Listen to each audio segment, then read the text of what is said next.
खाना पीना, तो जिसका चुन्न उसका पुण्य, कथा वो करवा रहे, पुण्य इनको मिल रहा, तो इनकी भी कोई बहुत बड़े पुण्य रहे होंगे, उसके ही उपलक्ष्य में ठाकुर जी की ऐसी कृपा बरस रही है कि सब कुछ इनको ही प्राप्त हो रहा है।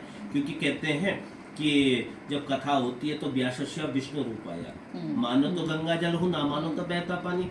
और जिस देहधारी ने देहधारी को नहीं समझा तो वो उस पराशक्ति को क्या समझ पाएंगे। तो हमारे यहाँ तो सच्चिदानंद रूपाया विष्णु प्रत्यान, अर्थात पहले ही साकार की प्रार्थना बताई गई है। तो जब साकार की यात्रा, अब आप यात्रा करने आए तो मुझसे पूछा ना अपने स्थान, ये मैं बोल देता चले आओ जी, अब चले आओ में तो कोई कह रहा है रोड ऐसा है, कोई कह रहा है ऐसा है, पर जब हमने कहा कि आप चले आओ फलानी फलानी जगह, तो आपने हमसे एड्रेस पूछा ना और कहा ये, तो ऐसे ही जब तक हमें सही एड्रेस का ज्ञान नहीं होगा तो हम सही जगह कैसे पहुंचेंगे।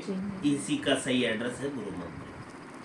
इसीलिए तो हम नित्य भजते हैं, जपते हैं। तो आपको एड्रेस मिला कि कहाँ का, कहाँ आना, रामनगर आना, और आप पहुंच गए रामनगर। तो ऐसे ही जिस देवता का नाम जपना है, भजना है, उसके बारे में जानकारी, तो इसलिए हमारे यहाँ सर्वप्रथम किसकी पूजा बताई, साकार की पूजा बताई है, साकार की, क्योंकि साकार से ही निराकार की यात्रा की जा सकती है। किसी भी चीज के लिए एक पोडियम तो चाहिए आपको जी गुरुजी। तो यही है।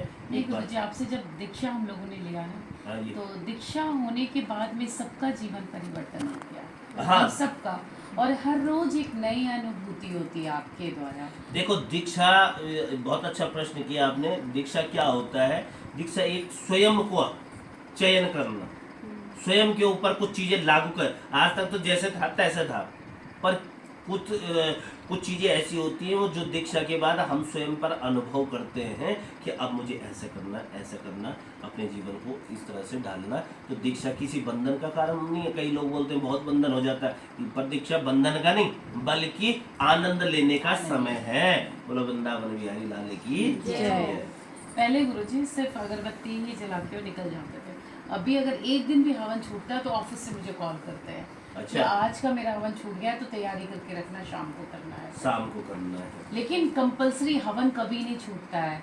और पहले एक बार क्या हुआ गुरुजी, ये गए थे पूरी धाम में, तो वहाँ कह रहे थे मुझे मंदिर में मुझे ये मत बोलना कि पूजा कर लीजिए, मैं यहाँ घूमने आता हूँ, मैं किसी मंदिर में पूजा करने नहीं जाता हूँ। और वही अशोक है, आज हर चीज़ में अनुष्ठान, सिर्फ हाँ कोई भी चीज़ है तो धार्मिक अनुष्ठान करना।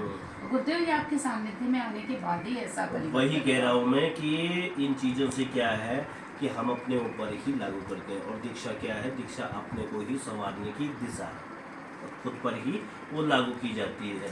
तो इससे बढ़िया बात क्या है। और अब सत्य तो यही है कि पहले जाओ चाहे लास्ट में जाओ, रास्ता तो यही है, जाना सबको है। तो फिर कुछ ऐसे कार्य किए जाए कि आने वाली पीढ़ी भी हमें कहे कि हाँ, कि हमारे माता पिता ऐसे थे, हमारे दादा ऐसे थे। जिस प्रकार हम अपने पूर्वजों का गुणगान करते हैं ना, कि सरदार भगत सिंह ऐसे थे, चंद्रशेखर आजाद ऐसे थे, उनके कारण हमको विजय श्री मिली है, आज़ाद हुआ देश। तो ऐसे हम भी तो अपने बाप दादा का नाम लेंगे। पर गुरुजी हम लोग के यहाँ हर होने वाली चीज़ आप पहले कैसे जान जाते हैं? कई बार हम लोगों को ऐसी अनुभूति, यहाँ पर भी सबसे बड़ी बात है